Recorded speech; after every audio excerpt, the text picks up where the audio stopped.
Vamos para o livro de Marcos, capítulo 8. Você tem habilidade com fermento? Você trabalha bem com a produção de pães? Esquece do fermento? Ou põe fermento demais? Ou o fermento estragado, a massa não cresce? Jesus quis ensinar os discípulos nesse texto, usando uma linguagem figurada, dizendo para que eles tivessem cuidado com o fermento dos fariseus. E nós vamos ver qual é a marca desse fermento que a gente tem que evitar no nosso cotidiano. Mas vamos ler o texto, que é Marcos, capítulo 8, versículo 11, até o versículo 21. Diz assim: E, saindo os fariseus, puseram-se a discutir com ele e, tentando, pediram-lhe um sinal do céu. Jesus, porém, arrancou do íntimo do seu espírito um gemido e disse: Por que pede esta geração um sinal? Em verdade vos digo que a esta geração não se lhe dará sinal algum. E, deixando-os, tornou a embarcar e foi para o outro lado. Ora, aconteceu que eles se esqueceram de levar pães, e no barco não tinham consigo senão um só. Preveniu-os Jesus, dizendo: Vede, guardai-vos do fermento dos fariseus e do fermento de Herodes. E eles discorriam entre si: É que não temos pão.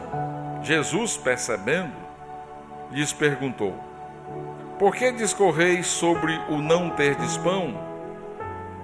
Ainda não considerastes, nem compreendestes? Tendes o coração endurecido? Tendo olhos não vedes, e tendo ouvidos não ouves? Não vos lembreis de que, quando parti os 5 pães para os 5.000, quantos cestos de pedaços recolhestes? Responderam eles: 12. E de quando parti os 7 pães para 4.000, quantos cestos cheios de pedaços recolhestes? Responderam: 7. Ao que lhes disse Jesus: Não compreendeis ainda? O fermento dos fariseus aqui.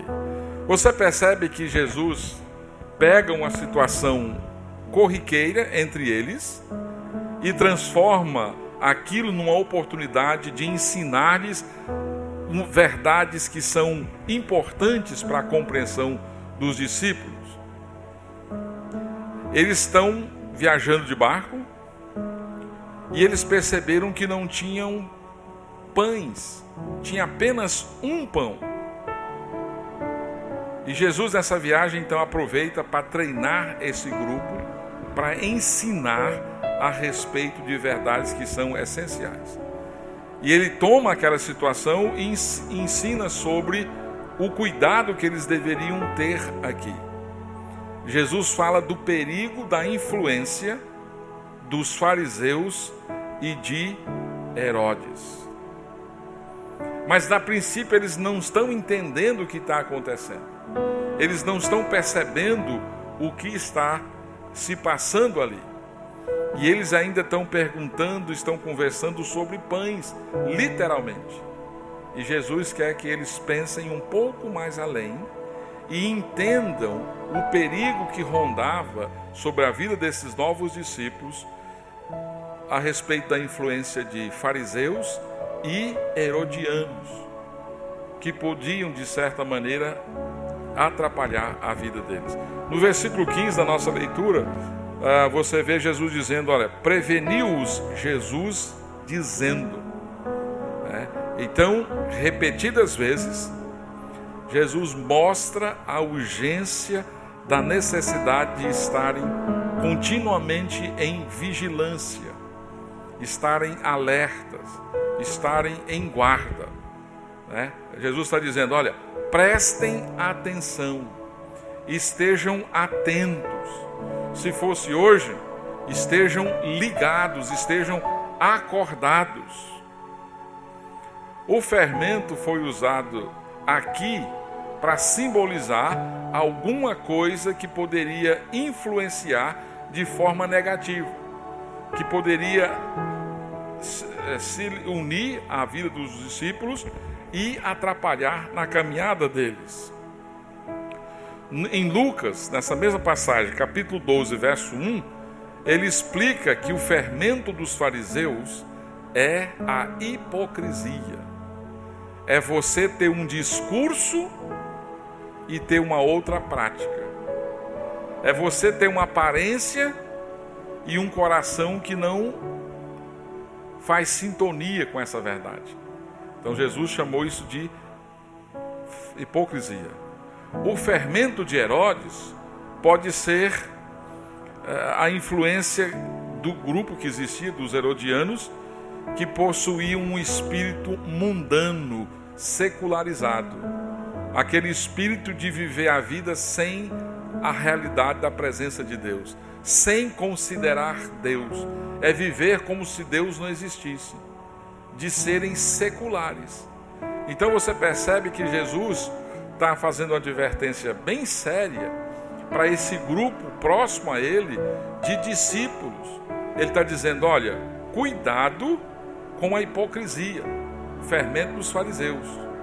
Cuidado com o secularismo, de você viver uma vida sem reconhecer a presença de Deus na sua vida, né? Esse mesmo fermento continua rondando as nossas vidas hoje, né? Não é raro pessoas que se perdem depois de manifestar a fé, depois de andar com Deus. Eu ouvi um rapaz dizendo, olha, eu fui crente 10 anos. Eu fiquei pensando, mas crente em quê? O que ele estava falando da crença dele? Ele estava dizendo que foi membro de uma igreja há 10 anos? Porque se a pessoa é crente de fato, se ela reconheceu os seus pecados e Jesus como o único caminho, não tem esse negócio eu era. Para onde você vai se Jesus tem as palavras da vida? Se Jesus é o pão que sacia a sua fome, é a sede que mata o seu desejo de água.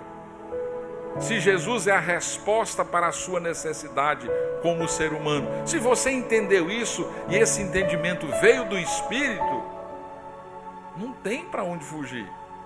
Não tem como deixar de ser. Agora, as pessoas se unem à igreja por várias razões. Alguns foram criados. Quando nasceram, os pais já estavam lá. E eles simplesmente se uniram ali. Mas de fato nunca foram. Nunca entenderam o Evangelho como a palavra de Deus diz. Nunca responderam com fé mediante o convencimento do Espírito. Outras pessoas se uniram à igreja porque encontrou ali um grupo legal. São pessoas acolhedoras, simpáticas, me receberam bem, não é? Eu tinha um grupo de amigos ou interesses comerciais, porque também muita gente pode usar os relacionamentos para fazer negócios, para aumentar o seu alcance ou coisas parecidas. Mas se de fato alguém teve a clareza, resultado do convencimento do Espírito Santo, da sua condição diante de Deus, da justiça única e exclusiva de Jesus e do juízo se não crer em Jesus, não tem para onde correr. E aí, mas os discípulos correm esse risco, sim, de serem influenciados, porque há um cristianismo distante do Evangelho, distorcido do Evangelho. Por isso, essa advertência de Jesus, por mais antiga que ela possa parecer, ela é extremamente importante, né? E os discípulos, no primeiro momento, não entenderam o que Jesus estava ensinando. Eles não captaram as verdades que Jesus estava comunicando ali naquele primeiro momento. Não é? Agora, o que há de errado no ensino dos fariseus, dos herodianos, que nós devemos evitar, fugir? Qual a relevância dessa advertência? A lição aqui diz o seguinte, que o discípulo de Jesus deve se guardar da influência religiosa sem Deus. Existe uma religiosidade vazia, sem Deus. As pessoas podem ser religiosas, mas elas não conhecem verdadeiramente o Senhor. No final do Sermão do Monte, capítulo 7, Jesus mostra isso. Ele diz que nos últimos dias, alguém ia dizer para ele: Senhor, Senhor, nós fizemos milagres, profetizamos em seu nome, expulsamos demônios.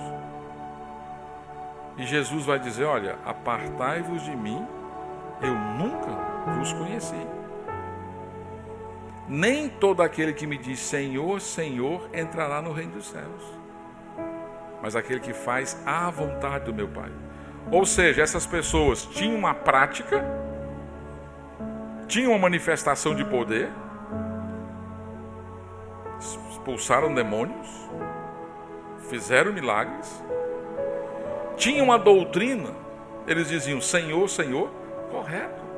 Jesus é de fato Senhor, Senhor, Ele é Deus. Mas mesmo assim, não faziam parte. Não faziam parte.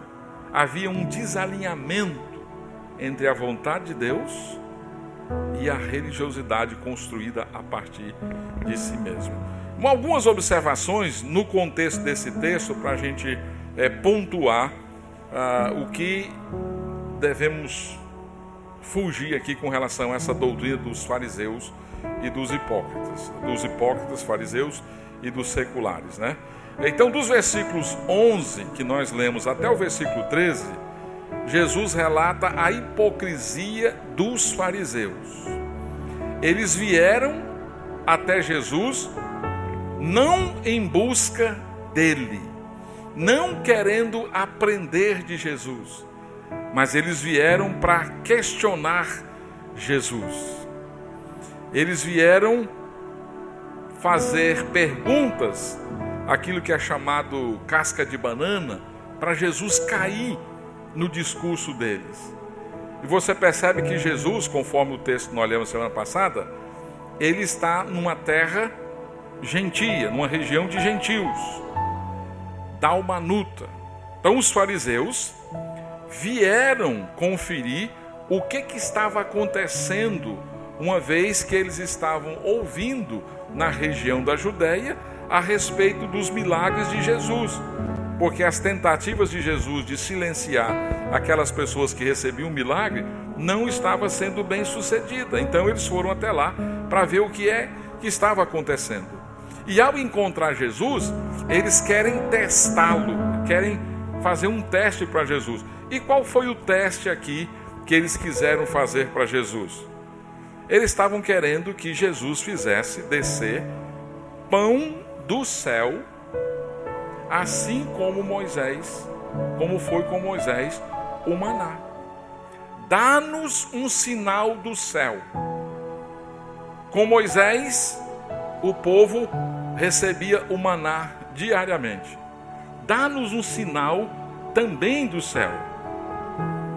Né? É aquele tipo de pessoa que se dirige a Deus e pede o tipo de milagre que ele quer. Ou seja, ele chega já pronto. E ele quer que Deus se encaixe dentro da caixinha dele, dentro dos pensamentos dele.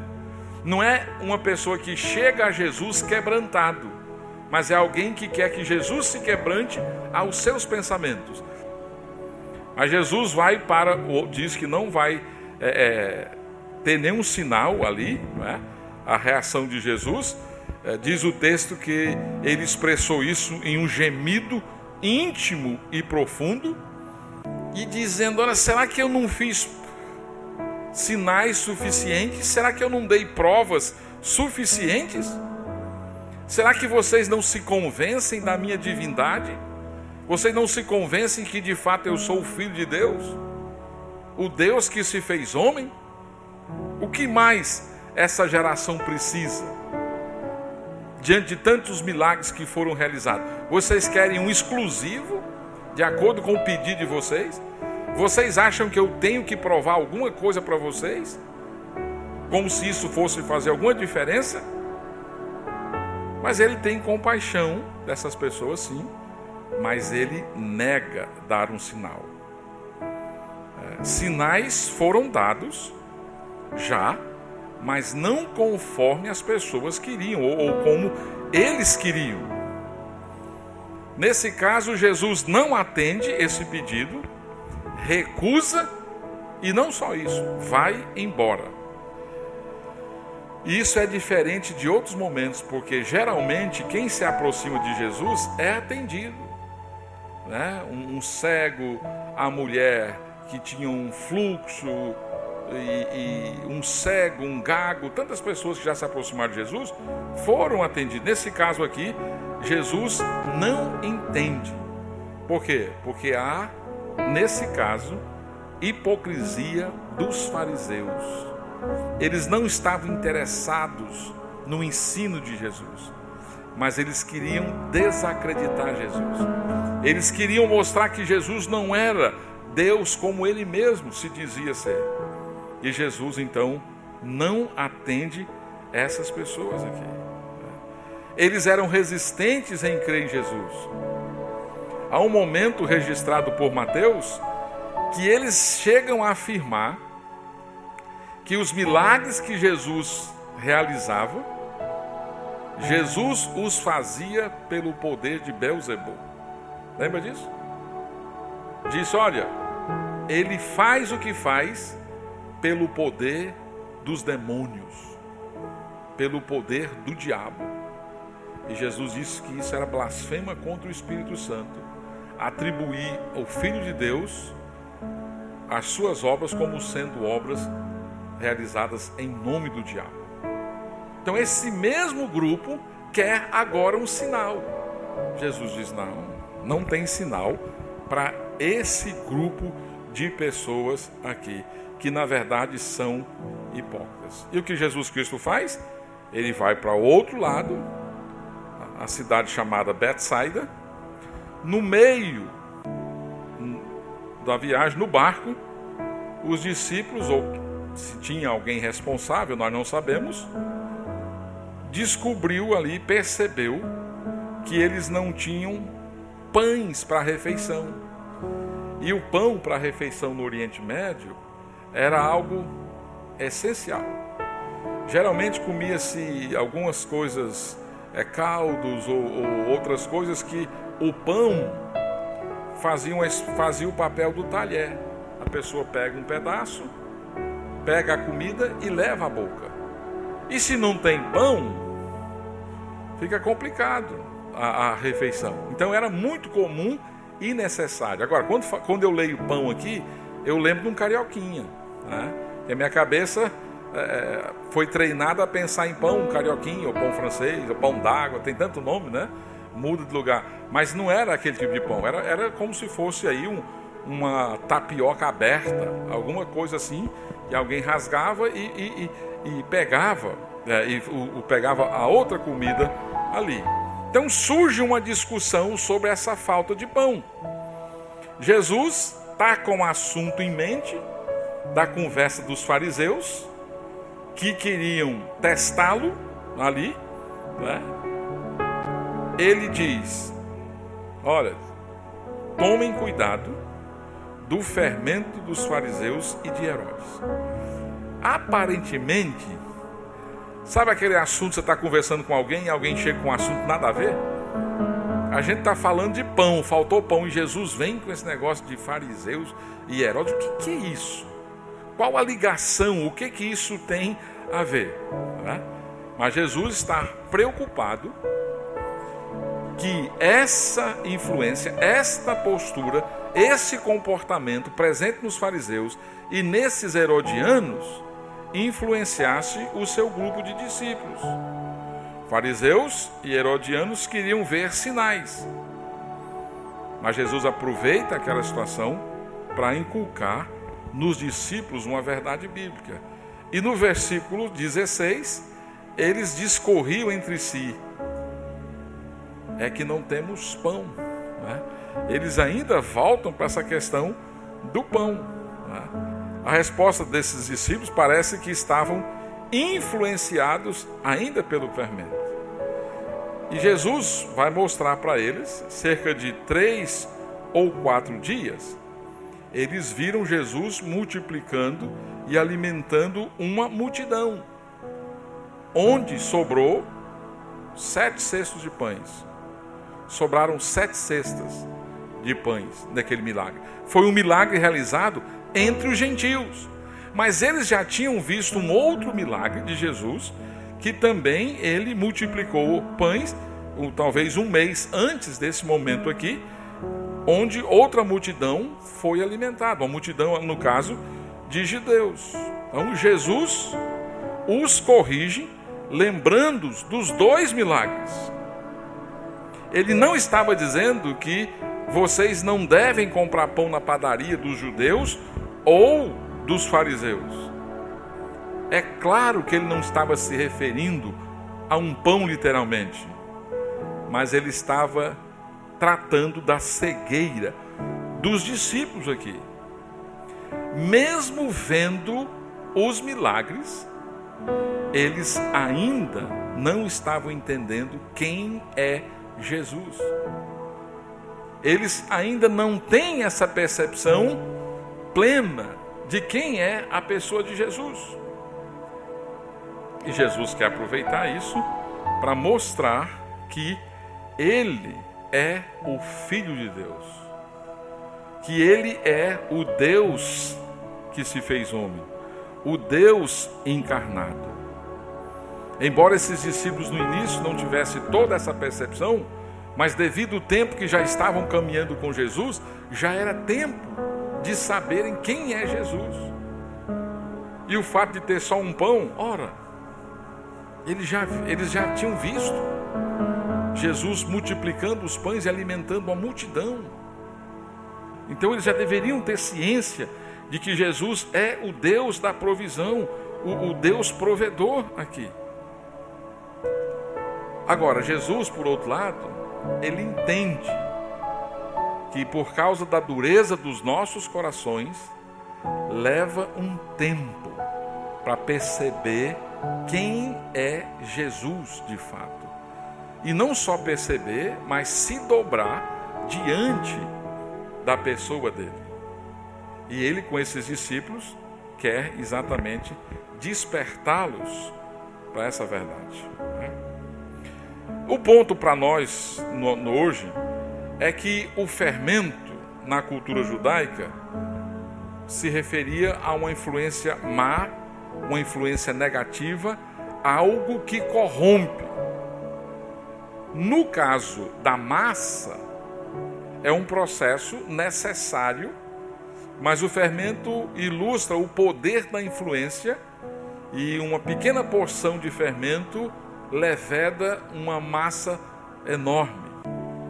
E aí Jesus diz, olha, existe um fermento capaz de corromper a vida de vocês. E ele então está se referindo à atitude dos fariseus, à atitude dos Herodes. E essa atitude, esse fermento, pode corromper da seguinte maneira. Primeiro, levar você a acreditar que o caminho para Deus é observar regras. Se o fermento é essa coisa negativa, existem 3 aspectos que podem ser corrompidos. O primeiro deles, desse fermento dos fariseus e dos herodianos, é a possibilidade de fazer você acreditar que o caminho para Deus é a observação de regras. Irmãos, não pense que isso está longe de nós. Existe um lado nosso que simpatiza com regras. Engana quem pensa que a criação de regras dificulta a prática do cristianismo. Na verdade, facilita. Se você chegar na igreja e ganhar 5 regras para a salvação e você obedece às 5 regras, maravilha. A sua vida facilitou. Agora, o problema é que isso é falso. Porque você pode ser um observador de regras e você pode ser rigoroso na observação das regras e ainda assim o seu coração está distante do Senhor. Você pode ter um discurso piedoso e um coração que nega a realidade da fé. E isso ofende diretamente a obra de Jesus. O relacionamento de fé do ser humano para com Deus é baseado na graça. E a graça anula todas as regras, todos os esforços que o ser humano pode fazer. Segundo as Escrituras, não existe salvação pelas obras. Você não é salvo por observar algumas regras. Você é salvo unicamente por meio da obra na cruz de Jesus. E a lógica bíblica é muito simples. Segundo as Escrituras, todo mundo estava morto nos seus delitos e pecados. Ninguém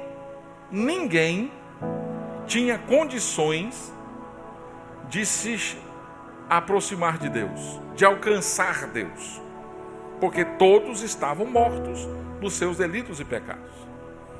A Bíblia sempre deixou clara que a alma que pecar, essa vai morrer. E nós somos pecadores por natureza, estamos, portanto, mortos. Por isso que Paulo diz que o salário do pecado é a morte.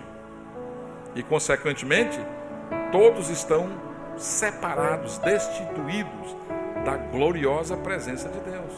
Estão impedidos de ter acesso a Deus. Ninguém poderia resolver isso. Nenhuma religião foi capaz de resolver isso. Então Deus, Pai, Deus Filho, Deus Espírito, planejou resolver essa situação através de Jesus. O Filho eterno, sem corpo, eterno, se tornou humano. Ele se tornou igual aos humanos, com um diferencial. E qual é esse diferencial? Sem pecado. Sem pecado. Então Jesus é humano 100%, mas sem pecado. O pecado não fazia parte de Jesus. Então o que Jesus decidiu, ainda junto com o Pai e com o Espírito, antes de se tornar homem, decidiu que ele ia morrer como um sacrifício para satisfazer a justiça de Deus que exigia que a alma que pecar, essa morrerá. Então Jesus se humilha conforme as Escrituras, ele continua sendo Deus, mas submete a direção do Espírito na sua humanidade, e ele vive por 33 anos, 3 anos de ministério, é condenado à morte, e ele vai à cruz, e ele morre, é sepultado, e no terceiro dia ressuscitado e levado aos céus. Na cruz ele diz: Deus meu, por que me desamparaste? Mas no final ele diz: está consumado, ou seja, concluída a obra. E aí então o que acontece?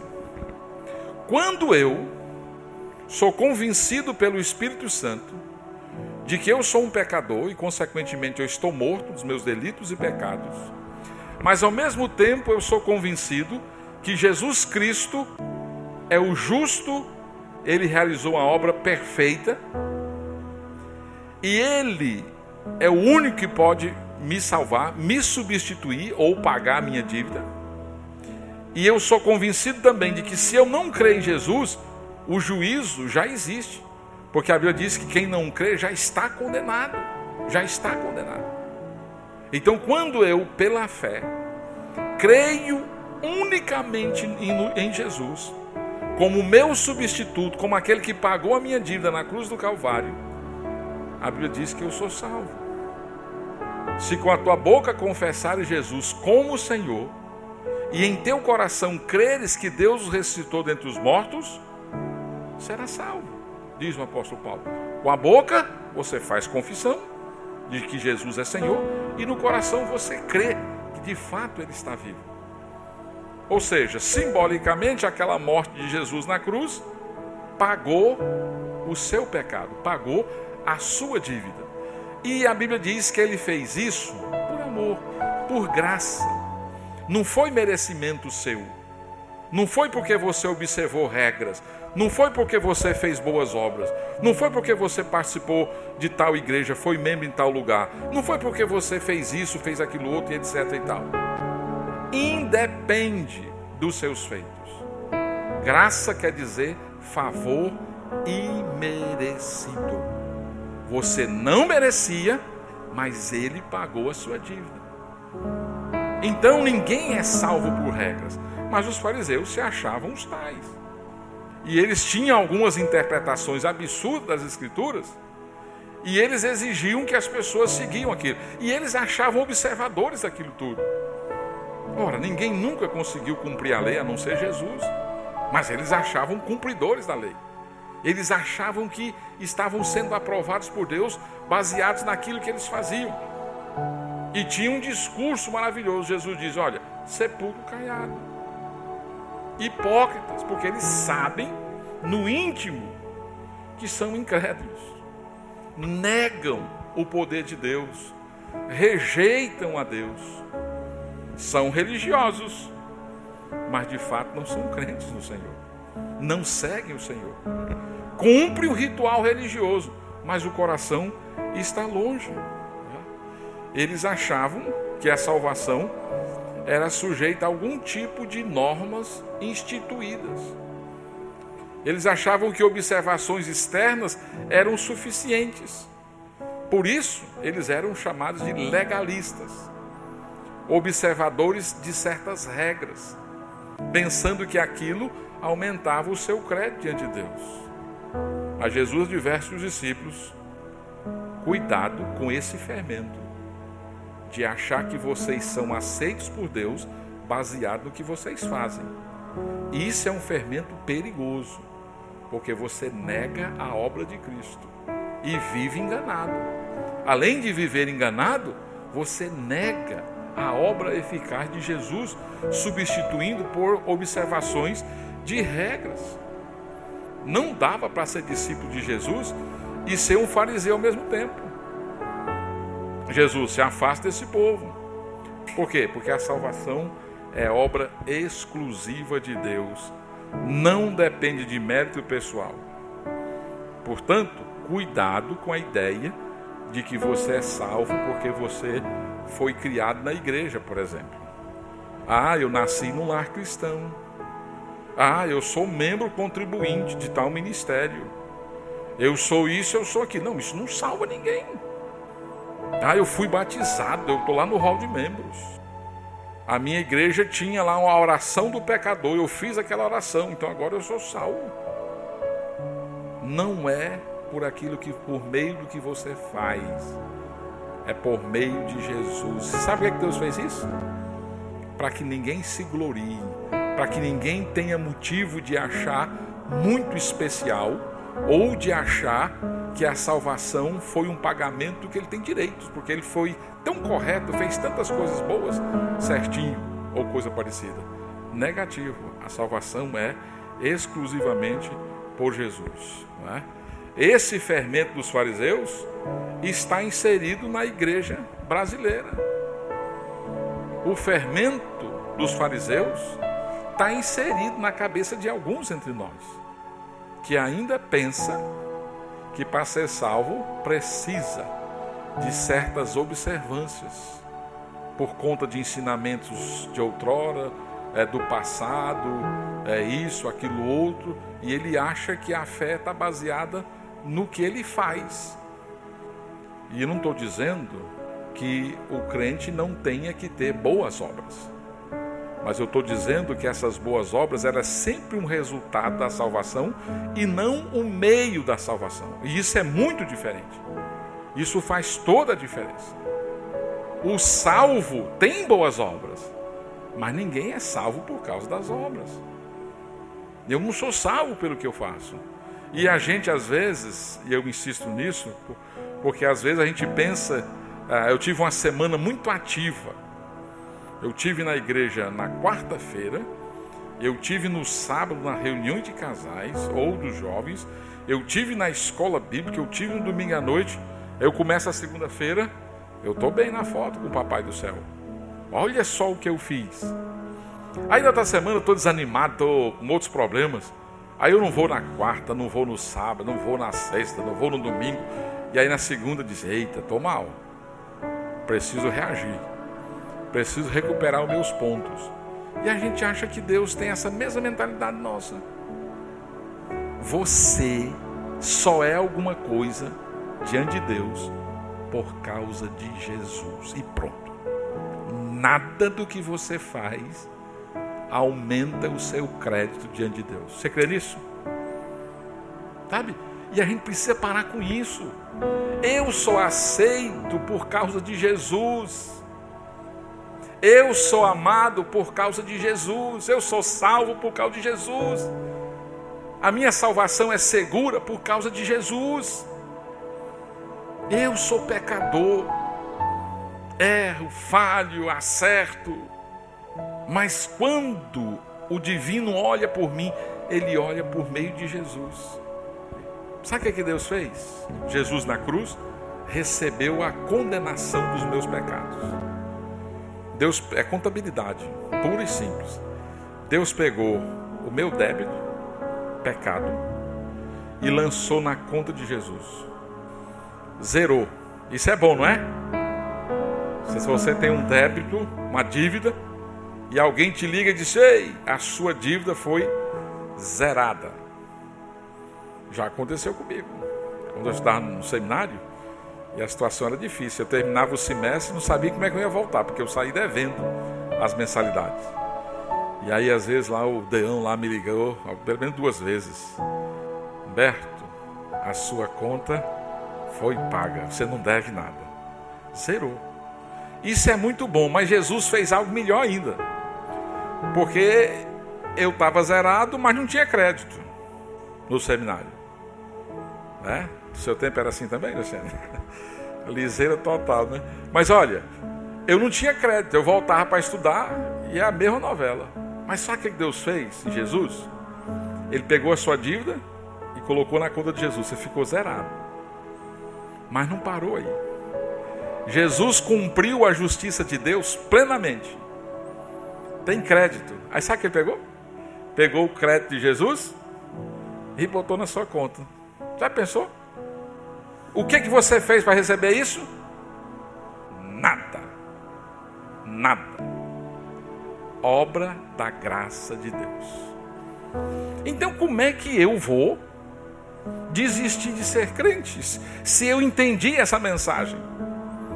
Se Jesus, por meio do Espírito, me convenceu disso, eu não tenho para onde correr, porque não tem outro caminho. Mas às vezes eu fraquejo e fico pensando que as minhas boas obras impressionam o Senhor. E acho que Ele gosta mais de mim quando eu estou fazendo um monte de coisa, e quando eu estou fazendo pouco, Ele está bravo comigo. E ao invés dessa salvação me libertar, eu fico escravo dessa coisa. Mas quando eu entendo, é a graça de Jesus trabalhando em mim, a meu favor, eu entendo que eu não preciso observar regras para ganhar crédito no Senhor. Se você acredita que para ser abençoado por Deus, você precisa cumprir algumas regras, precisa fazer alguns sacrifícios, você foi contaminado pelo fermento dos fariseus, você foi afetado pelo fermento dos fariseus. Cuidado com esse tipo de fermento. Segundo aspecto aqui, ele corrompe esse fermento, nos levando a pensar que Deus só se manifesta através do sobrenatural. O que é que os fariseus pediram um sinal, dizendo: olha, se desceu maná do céu, assim como foi com Moisés, eu acredito. As pessoas acham que Deus só age se for por meio de manifestações extraordinárias. Os judeus, na pessoa dos fariseus, queriam sinais de Deus. E olha, eles já tinham visto vários sinais e milagres, mas aquilo não bastava. Esse era o fermento. Esse tipo de fermento que influenciava de uma forma negativa. Buscava uma religião que só se manifestava por meio de sinais. Ainda existe esse tipo de gente, de multidões, que buscam sinais. Eles não se satisfazem com os feitos da fé. Eles não se contentam com a obra salvadora de Jesus, que é de fato algo sobrenatural, mas eles acham que precisam de mais sinais. E se não tiver sinais e mais sinais, eles se sentem insatisfeitos e estão sempre buscando sinais. É um tipo de fé que depende desses sinais. E as pessoas que estão manipulando essas igrejas, essas congregações, eles estão criando algum tipo de sinais para sustentar essas pessoas, porque elas estão sempre buscando sinais. O dia que parar de ter esses supostos sinais, acabou a fé. Mas você sabe qual é a razão disso? Não tem fé. Você pensa que é fé, mas na verdade elas não têm fé. Sabe por quê? A fé não pede sinais. A fé não pede sinais. A fé se contenta com a palavra. Pedro, seus funcionários, uma companhia de pesca, saiu para pescar. O horário bom, na noite, peixe grande sobe para se alimentar, porque não tem a luz do sol, e eles pegavam. Só que eles trabalharam a noite toda, nada, não tinha peixe. E aí de manhãzinha estava arrumando as redes, tirando galho de pau, remendando, para voltar à noite. E aí Jesus está ensinando o pessoal, e o pessoal está empurrando Jesus para dentro do mar. Jesus pega o barco emprestado de Pedro, e faz um discurso, ensina e despede o pessoal. Aí Jesus diz para Pedro: olha, volta aqui um pouquinho e lança a rede. Aí Pedro disse assim: Senhor, eu pesquei a noite toda.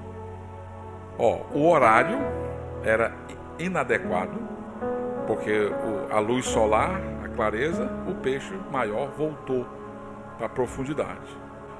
Era perto da margem da praia, também não favorecia isso. E Jesus, qual era a profissão de Jesus? Construtor, né? Carpinteiro, construtor. Pedro era pescador de profissão. Eu acho engraçado isso aqui, porque você tem a sua profissão. Aí quando alguém de outra área dá um pitaco, como é que você se sente? Né? Mas o que Jesus está pensando? E ele é pescador profissional. E eu aprendi a diferença, já contei para vocês. Eu fui uma vez em Remanso, e aí disse que na igreja tinha vários pescadores. Aí eu disse: pastor, né, eu gosto de pescar de brincadeira, para o esporte. Arruma aí um passeio desse para pescar.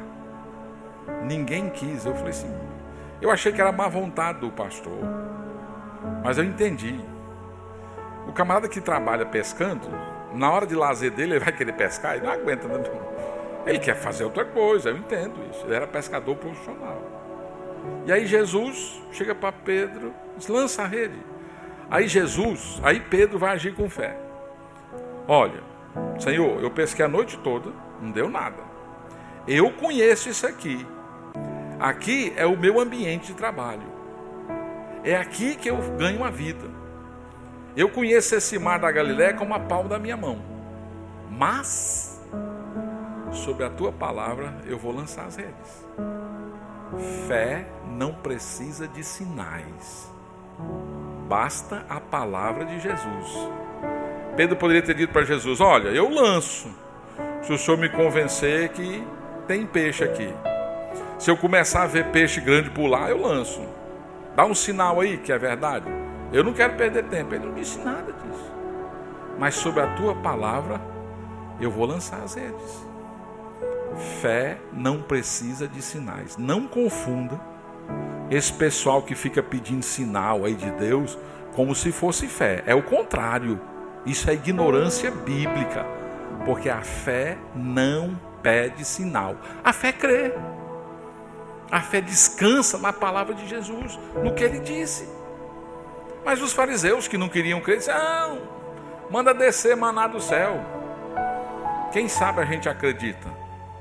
Mas quantos milagres já tinham acontecido? Você não precisa de sinal. A fé crê na palavra e descansa na palavra. Portanto, cuidado com o fermento dos fariseus, que ficam pedindo sinais. Aquele que se recusa a crer, esse pede sinal, porque não tem fé. Mas se você tem fé, você crê e descansa na palavra, sobre a tua palavra. Essa é a vida de fé. Você não precisa, a fé não precisa de sinais. O fermento dos fariseus corrompe esse tipo de coisa.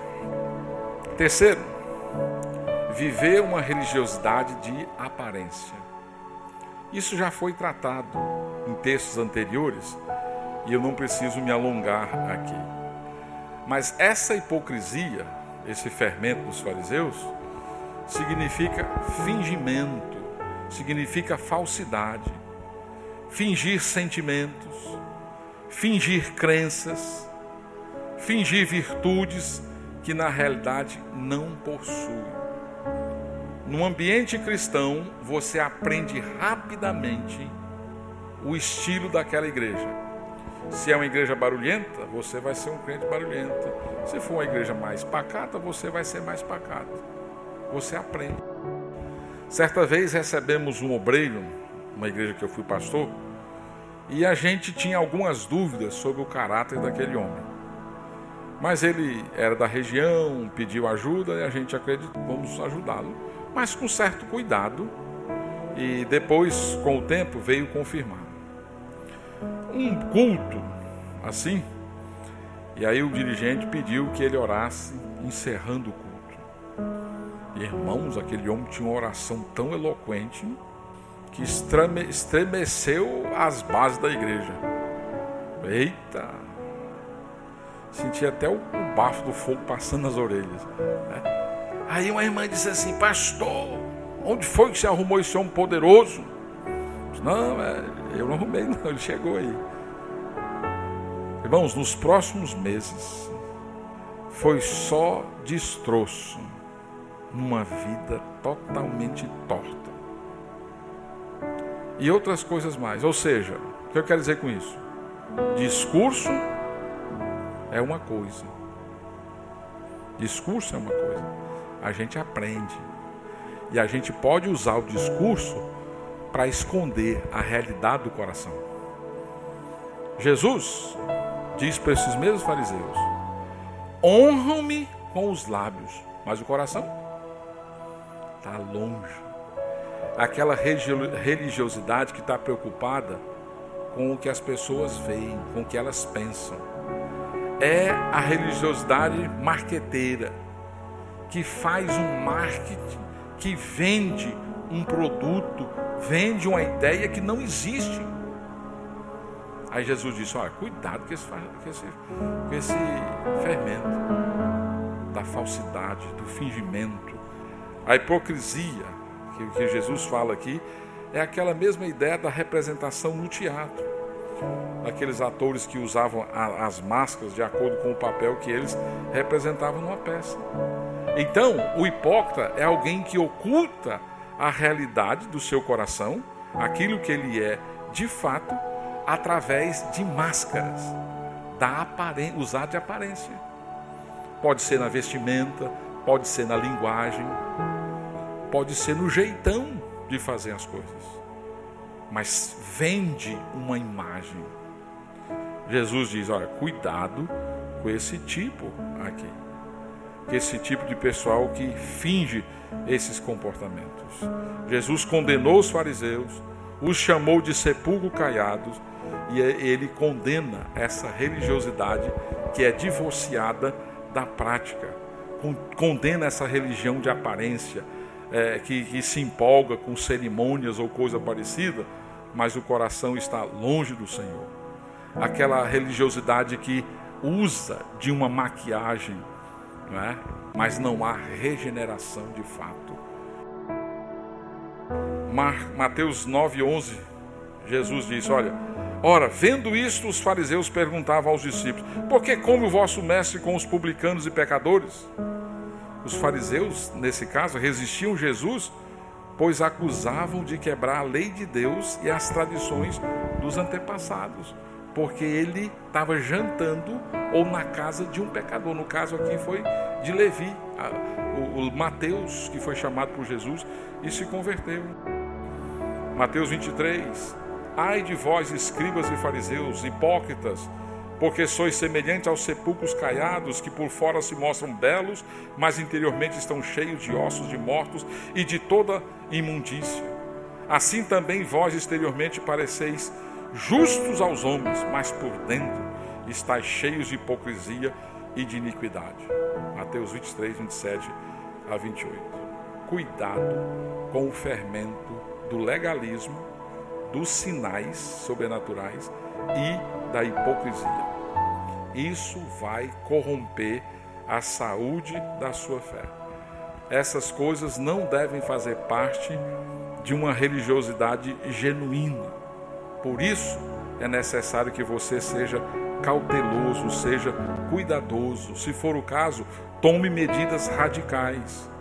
Cuidado com as amizades, cuidado com os discursos, com a leitura, com uma série de outras coisas. E o remédio é você ficar firmado na graça de Deus, é você entender a graça de Deus. Isso começa você respondendo ao Evangelho, colocando fé na pessoa de Jesus, reconhecendo que só Ele pode salvar você e dependendo de Jesus a sustentação da sua fé.